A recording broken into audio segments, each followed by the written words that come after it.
చిలుకూరు బాలాజీ ప్రధాన అర్చకులు రంగరాజన్ దాడి ఘటన తెలుసుకొని ఒక్కొక్కరుగా భక్తులు పరామర్శిస్తున్నారు. అదేవిధంగా రాజకీయ నాయకులు కూడా ఆయనపై దాడి జరిగిన విషయం తెలుసుకొని చిలుకూరుకు క్యూ కట్టారు. అయితే social media influencer Uppal Balu కూడా ఇక్కడికి ప్రతి నెల వచ్చి దర్శనం చేసుకుంటానని చెప్తున్నాడు. దాడి జరిగిన ఘటన తెలుసుకొని ఇక్కడికి వచ్చిన అంటున్నాడు. ఒకసారి ఉప్పల్ బాలుతో మాట్లాడదాం. ఏంది అసలు ఎప్పుడెప్పుడు వస్తుంటారు ఈ గుడికి? నేను ప్రతి నెలకు వస్తాను. నాకు ఈ బాలాజీ టెంపుల్ అంటే చాలా నమ్మకం.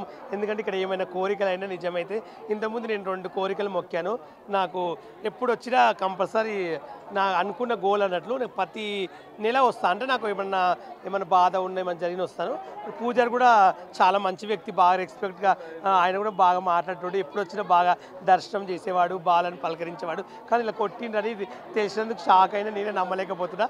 అందుకని సడన్గా ఈరోజు స్పెషల్గా నేను వచ్చినాను. అసలు కొట్టడం కరెక్ట్ కాదు. ఒక పూజారిని పట్టుకుని అట్లా కొట్టడం కాదు. కాబట్టి కొట్టిన వాళ్ళు మాత్రం కంపల్సరీ శిక్షించాలి, వాళ్ళని జైలు వేసి ఉరి తీయాలి. ఎందుకంటే ఇలాంటి టెంపుల్లో దేవుళ్ళని తిట్టడము, కొట్టడం అంతవరకు కరెక్ట్. ఇప్పుడు ఒక పూజారి మీద చేసుకోవడం అంటే అంత కరెక్ట్ కాదు. ఇప్పుడు ఎవరిచ్చిన రైట్స్ ఒక మనిషిని కొట్టడానికి కానీ ఇప్పుడు అనే రైట్స్ ఎవరికి ఉంటాయి. కాబట్టి మంచి పూజారు ఎప్పుడు రెస్పెక్ట్గా పద్ధతిగా మాట్లాడతాడు. నేను కూడా ప్రతి నెల వస్తాను అన్నట్టు టెంపుల్కి.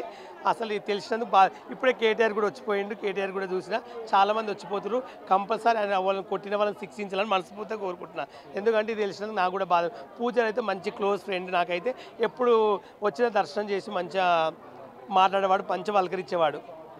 అంటే ఈ దాడి జరిగిన తర్వాత ఫోన్లు కానీ వీడియోలు ఎట్లా చూస్తున్నారు అందరూ? అసలు దారుణంగా పూజారిని అవమానించారు. చాలా ఎడ్యుకేటెడ్గా ఉన్న ఫ్యామిలీ అయినా, చదువుకొని రిటైర్డ్ అయ్యి తర్వాత స్వామివారి సేవలోనే ఆయన ఉన్నాడు. దీన్ని ఎట్లా చూస్తారు మీరు? అంటే అంత ఎడ్యుకేషన్, ఇప్పుడు ఎడ్యుకేషన్ అనేది ఎవరు చూడరు. ఇప్పుడు ఆయన ఎడ్యుకేషన్ అనేది చదువుకుని కాదు, ఒక పూజారి కాబట్టి మనం గౌరవించాలి. దేవునితో సమానం. ఇప్పుడు పూజారి అంటే ఒక దేవునికి పూజ చేస్తుంటే పూజారు. ఇప్పుడు అందరికీ అదృష్టం ఉండదు. ఇప్పుడు నేను ఉన్నాను, నేను దేవుని పూజ చేయమంటే చేయలేను కదా. ఇప్పుడు నా వృత్తి నేను చేయగలుగుతా.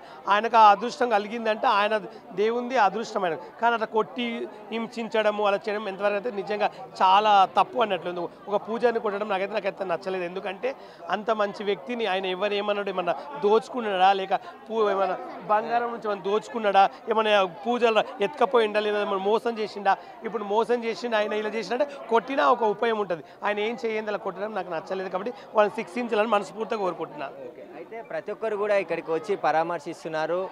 ఎందుకంటే చిలుకూరు స్వామి కోరుకున్న కోరికలు తీరుతాయి, ప్రతి నెల కూడా వచ్చి దర్శించుకుంటానని చెప్పేసి కూడా ఉప్పల్ బాలు చెప్తున్నాడు. అదేవిధంగా స్వామివారి మీద ఏదైతే దాడి జరిగిందో రంగరాజన్ మీద, దానికి సంబంధించి కూడా పూర్తిగా ఖండిస్తున్నాను.